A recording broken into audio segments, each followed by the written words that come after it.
Bonjour et bienvenue sur cette chaîne où je vous parle de petite enfance et d'éducation. Et aujourd'hui encore, je vais vous parler de la maltraitance dans les crèches.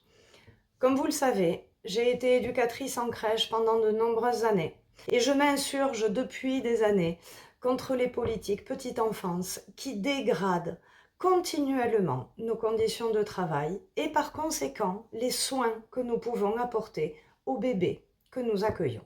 Et aujourd'hui, on sait, parce que c'est étudié, parce que c'est documenté, que les négligences, que les maltraitances dans la toute petite enfance ont des conséquences indélébiles sur la construction psychique et sociale de l'individu. La maltraitance d'aujourd'hui génère la violence de demain. En écoutant la matinale de la chaîne YouTube Toxin, vendredi 16 janvier, je suis tombée sur l'interview du docteur Maurice Berger, qui est pédopsychiatre, psychanalyste et qui s'est justement spécialisé dans l'ultra-violence des jeunes d'aujourd'hui. Un passage a particulièrement retenu mon attention et je vous le laisse écouter. C'est inquiétant parce que, en même temps que cette violence augmente, ultime, et qui n'est pas simplement prendre l'ascendant, en même temps, j'ai observé chez un certain nombre de mineurs une diminution des capacités de pensée. On a là des mineurs qui ont un psychisme et je dirais même une intelligence tellement impactée que voilà, nos moyens de prise en charge sont, sont compliqués, sont Ouais, vous parlez difficiles. de déficience intellectuelle pour eux. Oui, c'est le grand mot tabou, c'est le grand mot tabou, mais on a un certain nombre de sujets avec lesquels l'intelligence a été atteinte pour X raisons, aussi des raisons de négligence grave. Qu'est-ce que c'est que la négligence? C'est un bébé auquel on ne sourit pas, on ne parle pas, on ne le porte pas, on le laisse dans son berceau, on ne joue jamais avec lui. Quand il appelle, qu'il pleure, on le laisse pleurer pendant 1 heure dans son cosy sans lui répondre. Et ça donne une atteinte de la pensée énorme. Oui. Donc en fait, je suis pas sûre que vous soyez d'accord avec ma conclusion, mais on se dit presque qu'on est en train de créer des monstres. Alors oui, comme la journaliste Clémence Oudiakova, je pense effectivement que nous sommes en train de fabriquer des monstres. Parce que ce que décrit Maurice Berger dans cette interview, quand il parle de ces bébés à qui on ne sourit pas, on ne parle pas, qu'on ne porte pas, qu'on laisse pleurer beaucoup trop longtemps dans un cosy ou dans un lit, c'est exactement ce que vivent aujourd'hui des dizaines de milliers de bébés en France dans des crèches de mauvaise qualité. Parce qu'il existe des crèches de très bonne qualité et il existe des crèches de mauvaise qualité et malheureusement, le phénomène est en train de s'étendre. Pour des questions de finances et pour des questions de moyens, on laisse prospérer et s'étendre un système lucratif qui n'a que faire du bien-être des bébés. En 2022, déjà, le rapport de l'IGAS, l'Inspection générale des affaires sociales, s'était intéressé à la maltraitance dans les crèches et c'est dans le titre du rapport. C'est-à-dire que ce n'est pas une légende urbaine. La maltraitance en France dans les crèches existe. Le rapport de l'IGAS le confirme. Entre autres données, le rapport de l'IGAS s'appuie sur le témoignage de milliers de professionnels interrogés. Et ces témoignages sont édifiants. Absence de prise en compte des besoins des enfants à cause d'une organisation basée sur le rythme des professionnels. Impossibilité d'accompagner un enfant au WC qui a dû aller à la selle en plein milieu de la section. Il y a quelques mois, un bébé a vomi à force de pleurer parce que personne n'était disponible pour répondre à ses pleurs. Souvent, nous finissons la journée en pleurs, en train de donner un biberon à un enfant par frustration de faire mal notre travail. Des enfants qui s'endorment d'épuisement là où ils sont par manque de personnel. Des collègues qui pleurent dans les couloirs à cause de la fatigue et du stress accumulés.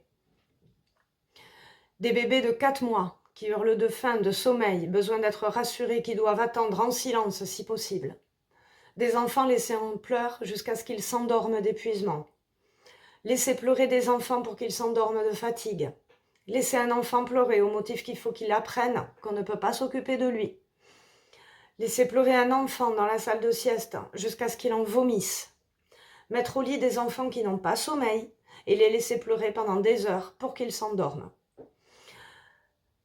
Enfant qui pleure longtemps au lit, car il doit s'habituer à la collectivité.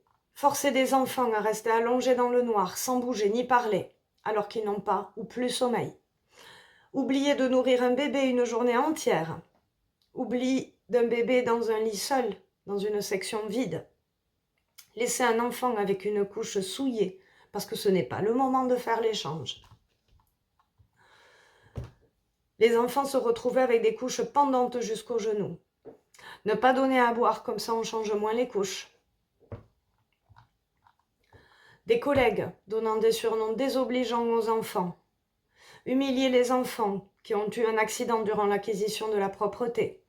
S'il faisait une colère, on le couchait jusqu'à temps qu'il s'endorme, ou bien on devait le mettre devant un miroir en lui disant qu'il était moche quand il pleurait.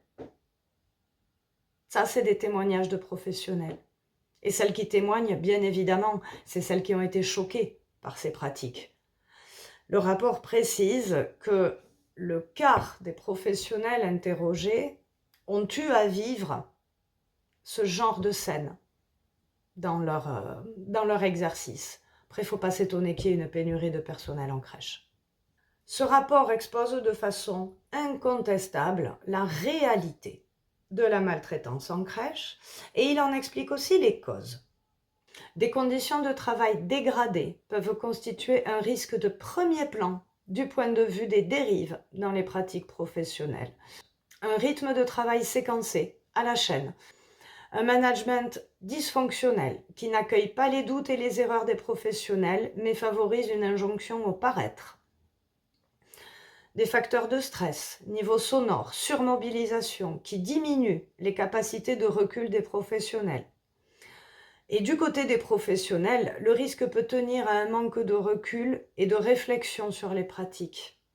Un niveau de formation initiale relativement faible pour certaines catégories de professionnels. On va parler des CAP petite enfance. Le fait d'une formation insuffisante, un manque de connaissances pour comprendre ce qui se joue dans les réactions des enfants. Elles ne sont pas formées, les filles, donc elles craquent. Alors, il y en a qui craquent et qui finissent en larmes, et il y en a d'autres qui craquent et qui deviennent maltraitantes vis-à-vis des enfants. Et ça aussi, faut arrêter avec ce tabou. Il faut en parler et il faut le dire.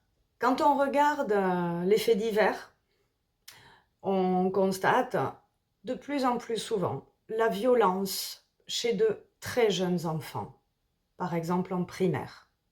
Petites filles qui sont violées dans leur école primaire. Du harcèlement scolaire, encore des viols. Une autre petite fille enfermée dans les toilettes par un autre élève. Et quand on tape dans Google maltraitance, crèche, alors là ça devient sidérant. Il y a de quoi frémir face à la quantité de résultats que l'on trouve quand on tape dans Google maltraitance en crèche. À ce niveau, on ne peut plus parler de faits divers. Ce ne sont pas des cas isolés, rarissimes. C'est pas vrai. À ce niveau-là, on est devant un fait de société, et un fait de société qui est grave. Alors je vous le redis, il est urgent de poser ce sujet sur la table de nos élus, de nos députés, de nos politiques. D'abord, parce qu'il est absolument inacceptable que des bébés soient maltraités par des institutions qui relèvent du financement public. C'est quand même de l'argent public qui permet de financer ces lieux où des bébés sont malheureux, où on ne répond pas à leurs besoins. Et il est aussi nécessaire de questionner l'avenir de cette société. Investir dans la petite enfance, c'est investir dans la société de demain. Parce que ces maltraitances, ces enfants maltraités, dans 10 ou 15 ans, ce seront des jeunes violents. Ça va générer une société ultra violente, dans laquelle les enfants qui auront eu la chance d'avoir une enfance normale vont devoir évoluer. Ça induit que même les enfants qui auront pu échapper à ces négligences et à ces maltraitances vont devoir s'adapter à une société ultra-violente, composée d'individus sans empathie, sans repères et sans affect. Alors maintenant, je crois qu'il est vraiment temps que tout le monde se mobilise, les parents, les professionnels, les politiques. Il est urgent de mettre ce sujet sur la table aujourd'hui, parce que c'est la société de demain, dans laquelle vos enfants vont grandir, qui est en jeu. Je suis désolée de vous annoncer de si mauvaises nouvelles, mais à un moment donné, il faut dire les choses comme elles sont. Il y a de la maltraitance en crèche, elle est avérée, elle se répand, et on ne peut pas, dans une société soi-disant civilisée, accepter de telles choses. J'espère vous avoir pas trop plombé le moral, et je vous dis à bientôt.